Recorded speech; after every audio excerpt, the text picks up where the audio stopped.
আমি জানি না যে আমি এই ভিডিওটা করছি এরপর কি হতে পারে, তবে আমার মনে হলো যে কিছু কথা আমার তোমাদের সাথে শেয়ার করা উচিত।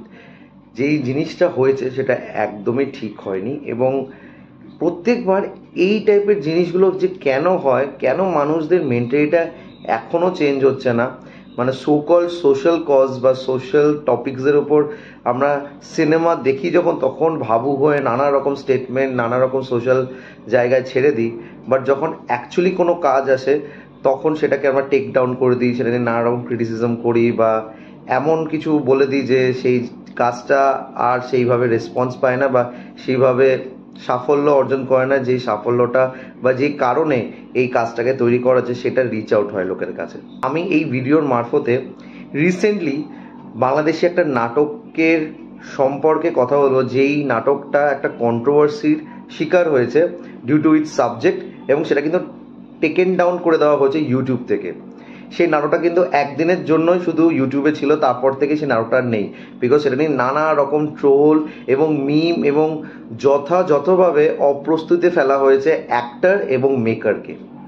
Yes, I am talking about রূপান্তর, যেটা 15th এপ্রিল 2024 কিন্তু পডকাস্ট হয়েছিল একটি ইউটিউব চ্যানেলে।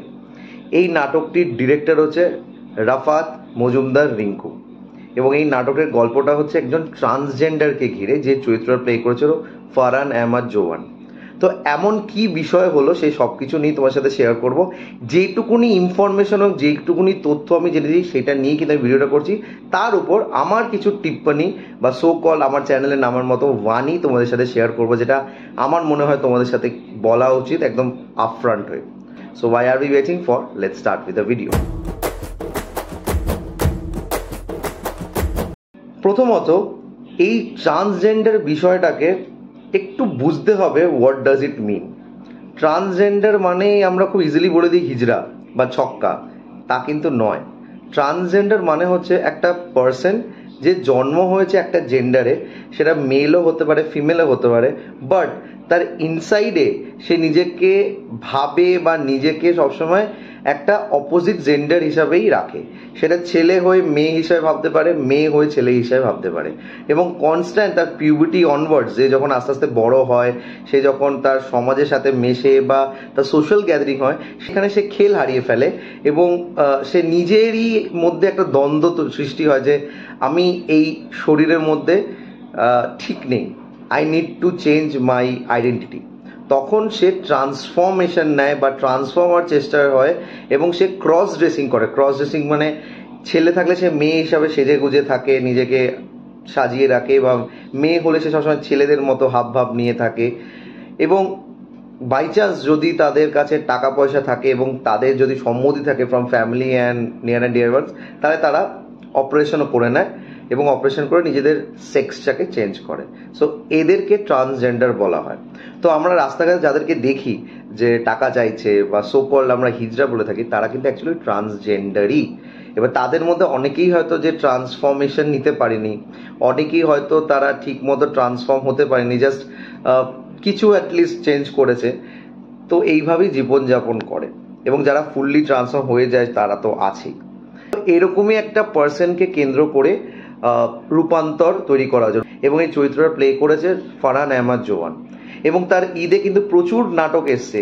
আমি বোধহয় একটা নাটক রিভিউ করেছি, মিজানুর রহমান আরিয়ানের। আরও নাটক আছে, আমি অবশ্যই দেখে রিভিউ করব। তবে এই নাটকটা নিয়ে সে কিন্তু ভীষণ এক্সাইটেড ছিল, বিকজ এরকম একটা চরিত্র একটা অ্যাক্টর বা আর্টিস্ট হিসাবে প্রত্যেকেই চাইবে তার যা যা কাজ করে সেখান থেকে একটু ভিন্ন কিছু করার, তার অডিয়েন্সের জন্য ভিন্ন কিছু দেখানো।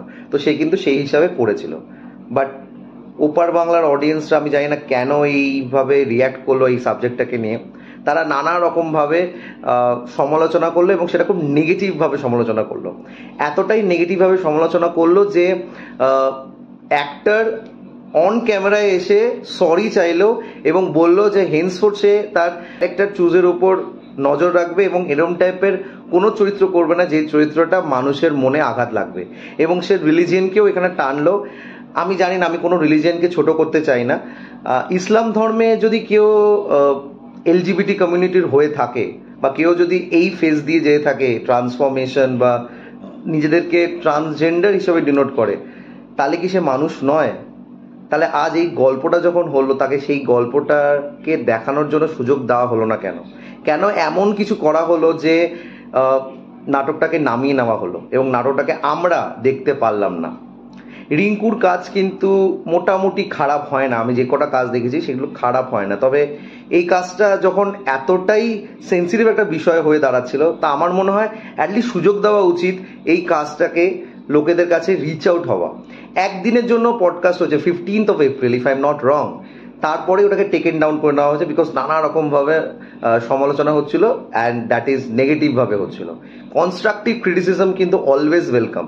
তবে যদি নানা রকমভাবে ট্রোল করা হয় এবং একটা খারাপ পর্যায়ে নিয়ে যাওয়া হয়, তো মেকার আর অ্যাক্টরদের জন্য কিন্তু একটা থ্রেট চলে আসে, এবং সেটা পুরো পরিষ্কার বোঝা ছিল যখন জোয়ান অন ক্যামেরা এসে এই কথাগুলো বললো, যেটা তোমাদের সাথে শেয়ার করলাম। তোমরা গিয়ে চেক আউটও করে নিতে পারো। রূপান্তর নাটক নিয়ে যখন সার্চ করবে ইউটিউবে, তোমরা ওই ভিডিওটা দেখেও নিতে পারবে। এবং এটা দেখে আমার খারাপ লাগলো যে কোনো আর্টিস্ট হয়ে সে তার নিজের ক্যালিবার বা নিজের যে সত্তাটা, সেটাকে সে এক্সপেরিমেন্ট করতে চেয়ে সে পারলো না। সে অডিয়েন্সের জন্য সেই জিনিসটা থেকে নিজেকে পিছিয়ে নিল এবং সে অডিয়েন্সকে বলছে যে হেন্সফোর্থ আমি এমন কিছু সাবজেক্ট বা ক্যারেক্টার চুজ করবো না যেটা তোমাদের মন রাখার। আরে ভাই, তুমি এই কথাটা কেন বলছো জোয়ান দা বা ভাইয়া? তোমাকে বলছি, তুমি এরকমভাবে বলো না। তুমি যা কাজ করছো ইটস ইয়োর ওয়ার্ক, এবং তোমার নিজস্বতা থাকা উচিত যখনই তুমি কোনো কাজ চুজ করছো। অডিয়েন্সরা কিভাবে তোমাকে পারসিভ করবে, অডিয়েন্সরা কিভাবে তোমাকে নেবে, সেটা অবশ্যই ভাবে, বিকজ অ্যাক্টারে সেটা ভাবা উচিত, বিকজ অডিয়েন্সরাই তাদেরকে এগিয়ে নিয়ে যায়। তবে আলটিমেটলি নিজেরও একটা সুখ আছে। তুমি নিশ্চয়ই কাজটা করেছিলে বিকজ তুমি ভেবেছিলে এখান থেকে তোমার একটা কিছু ভেরিয়েশন আসবে, এবং তোমার যেইভাবে ক্যারেক্টারটা আমি দেখতে পাচ্ছি সেখান থেকে মনে হচ্ছে তুমি খেটেছো ক্যারেক্টারটার জন্য, because to be like a woman that's not so easy. তোমাকে লাগছেও সেরকম, তুমি শাড়ি পরে আছো, চুল বড় করেছো, মেকআপ দিয়েছো মুখে। সো আই থিঙ্ক একবার সুযোগ দেওয়া উচিত ছিল এই নাটকটাকে। এবং এই যে জনারটা, এই সোকল ট্রান্সজেন্ডার বা এলজিবিটি কমিউনিটির ক্ষেত্রে যেই সবগুলো হয়ে থাকে, সরি LGBTQIA, এখন অনেকটাই বড় হয় আমব্রেলাটা, তার মধ্যে এগুলো সবই পড়ে। এই প্রত্যেকটা কথার মানে কি সেটা নিয়ে নয় একটা ভিডিও পরবর্তীকালে করব, এবং তোমরা যদি সেই ভিডিওটা দেখতে চাও বা শুনতে চাও আমার থেকে, অবশ্যই কমেন্ট করে জানিও, আমি সেটা নিয়ে অবশ্যই একটা ভিডিও করব। তবে আপাতত এই রূপান্তর নিয়ে যে জিনিসটা হয়েছে, আমার মনে হয় সেটা নিয়ে একটু ভাবা উচিত, এবং অডিয়েন্সেরও মাইন্ডসেটটাকে একটু ব্রড রাখা উচিত। এরাও কিন্তু মানুষ, এবং এদেরও রাইট আছে এদের কথাবার্তাগুলো সামনে নিয়ে আসা। এই বছরই কিন্তু তালি বলে একটা কাজ বেরিয়েছিল, জিও সিনেমাসে অ্যাভেলেবেল আছে সিরিজ হিসাবে। রবি যাদব বানিয়ে, সুস্মিতা সেন সেখানে লিডিং রোল প্লে করেছে, এবং সেটা একটা রিয়েল লাইফ ট্রান্সজেন্ডারের উপর বেস করে তৈরি করা হয়েছে। তো সেই কাজটা যখন ওপেনলি অ্যাকসেপ্ট করা হয়েছে এবং নানা রকম প্রেজ ওয়ার্দি অ্যাকোলেটস পেয়েছে, তোমরা গিয়ে আমার চ্যানেলেও দেখে নিতে পারো, রিভিউ অ্যাভেলেবেল আছে।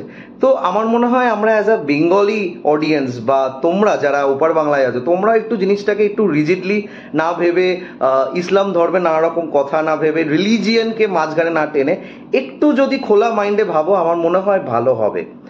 আমি নাটকের মেকার, নাটকের অ্যাক্টর বা যারা আছে সবাইকে বলছি, তোমরা কিন্তু এই নাটকটা নিয়ে কোনোভাবে খারাপ মনে করো না।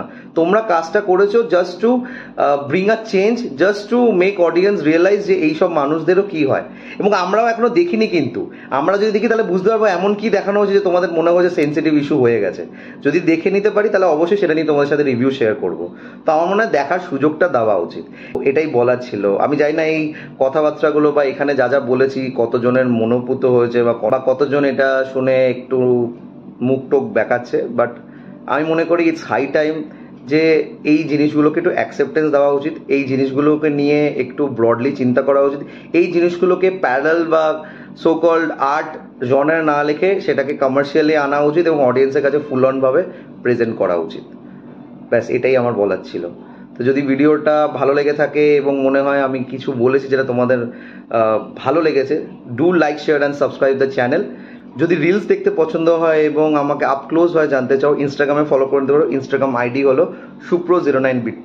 I repeat, supro09bit2। Till then, stay tuned.